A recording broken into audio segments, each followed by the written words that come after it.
안녕하십니까? 로뎀나무 MNP 방송입니다. M은 미션의 머리 글자, P는 패트리엇의 머리 글자입니다. 로뎀나무 MNP 방송은 선교와 애국 활동을 하는 이들을 지원하고 응원합니다. 크리스찬은 천국 시민이면서 한국 국민이라는 이중국적을 가졌으므로 선교와 애국은 지상 최고의 사명이라 하겠습니다. 오늘은 애국 분야의 세계 사상편입니다.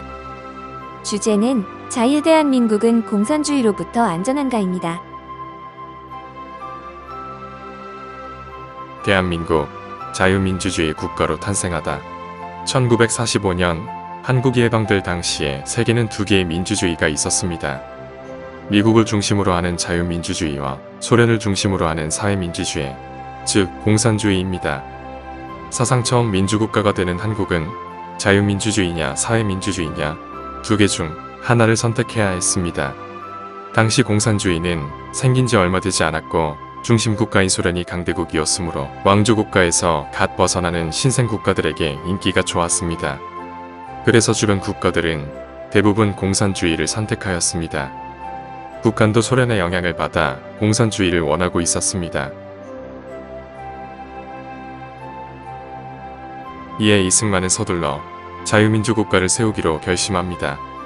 당시 남한에도 공산주의를 원하는 정치 세력들이 다수 있었지만 미국의 민주주의를 경험한 이승만은 고집스럽게 자유민주주의를 밀어붙였습니다. 많은 저항을 물리치고 일단 총선을 통해 국회의원들을 선출했습니다.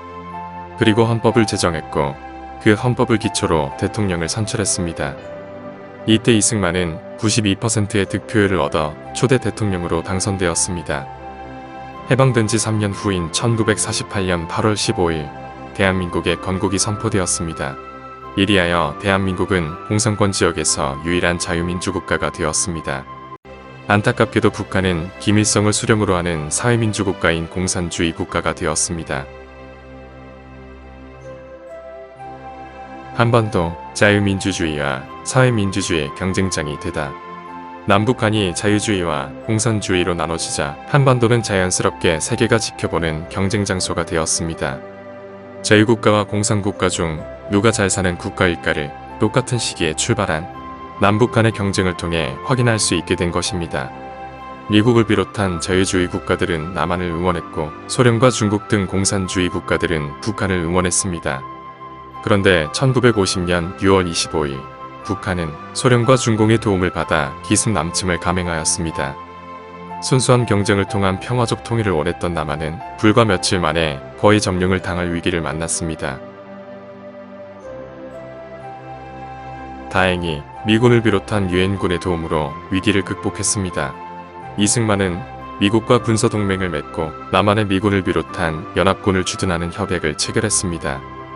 그 후 한국은 다시 경제에 더욱 매달렸고 마침내 한강의 기적이라 부르는 경제발전을 이룩하였습니다. 이때가 공산주의 맹주국인 소련이 경제난으로 붕괴되던 시기였습니다. 대한민국의 급속한 성장은 자유주의가 공산주의보다 우수하다는 증표가 되었고 대한민국은 자유민주국가들의 자랑거리가 되었습니다. 한편 북한은 무력 통일을 위한 무기만 개발하는 것에 관심을 쏟다가 여전히 세계 최하위 국가에 머물러 있습니다. 대한민국의 제도권에 공산주의가 침투하다. 북한은 남한의 공격에 대한 전략을 수정했습니다. 미군의 주둔으로 남한을 무력 공격하기 힘들어지자 내부의 적을 심고 분열과 혼란을 일으키려는 전략이었습니다. 남한에는 공산주의자들이 처음부터 존재하고 있었습니다. 남북한으로 나뉘었을 때 미처 북한으로 가지 못한 사람들 중에 드러난 활동은 하지 않았지만 공산주의 사상을 그대로 갖고 있는 자들이 있었습니다. 북한은 이들에게 접촉하여 조직을 만들고 자금을 지원하여 은밀하게 세력을 확장시켰습니다. 그리고 기회 있을 때마다 국민들을 선동해서 반정부 운동을 일으켰습니다. 박정희 시대는 확실한 반공교육으로 공산주의자가 활동하지 못했습니다. 함부로 공산주의 운동을 하다가는 간첩으로 체포되고 처벌을 받았습니다. 하지만 시간이 흐르고 여러 정권이 바뀌면서 반공교육이 약해졌고 국민들의 반공정신도 흐릿해졌습니다. 그러자 오랫동안 지하에서 활동하던 공산주의자들이 서서히 행동 개시를 시작했습니다. 일부는 벌써 정치 제도권에 침투해서 고위직을 차지했습니다. 시험을 쳐서 공무원이 되었고 교사가 되었고 변호사가 되었습니다. 지금 대한민국의 행정부와 입법부 그리고 사법부는 물론 언론계와 문화계와 교육계 등의 공산주의자들이 없는 곳이 없습니다. 정리합니다. 민주국가에서는 좌우파 정치가 공존하는 것이 당연합니다. 좌우파가 서로 견제하면서 경쟁하는 것은 국가의 발전과 국민의 행복에 유익이 될 수 있습니다. 그래서 미국 같은 민주국가에도 우파와 좌파가 있는 것입니다.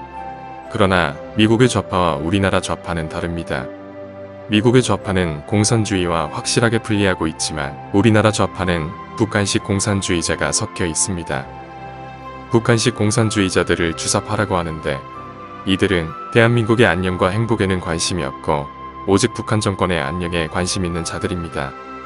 안타깝게도 대한민국의 권력 핵심부는 이미 주사파들이 장악했습니다. 그저 헌법 하나만 자유민주국가임을 표명하고 있을 뿐입니다. 하지만 국회의 3분의 1을 점령한 좌파에 의해 언제 헌법마저 무너질지 아무도 장담할 수 없습니다. 그리 되면 대한민국은 합법적인 공산국가가 될 것이고 70여 년을 이겨온 자유주의가 공산주의에게 역전패당하는 모양이 됩니다. 그래서 자유주의 국가들이 대한민국을 걱정하고 있습니다. 지금 대한민국은 공산주의로부터 안전하지 못합니다. 우리를 노리는 적은 북한 공산주의자들 뿐이 아니고 세계의 공산화를 꿈꾸는 중국 공산주의자들도 포함됨을 명심해야 합니다. 박정희 같은 강력한 지도자가 나와서 국민들을 반공정신으로 재무장시키는 작업을 해야 호시탐탐 노리는 공산주의로부터 대한민국을 지킬 수 있습니다.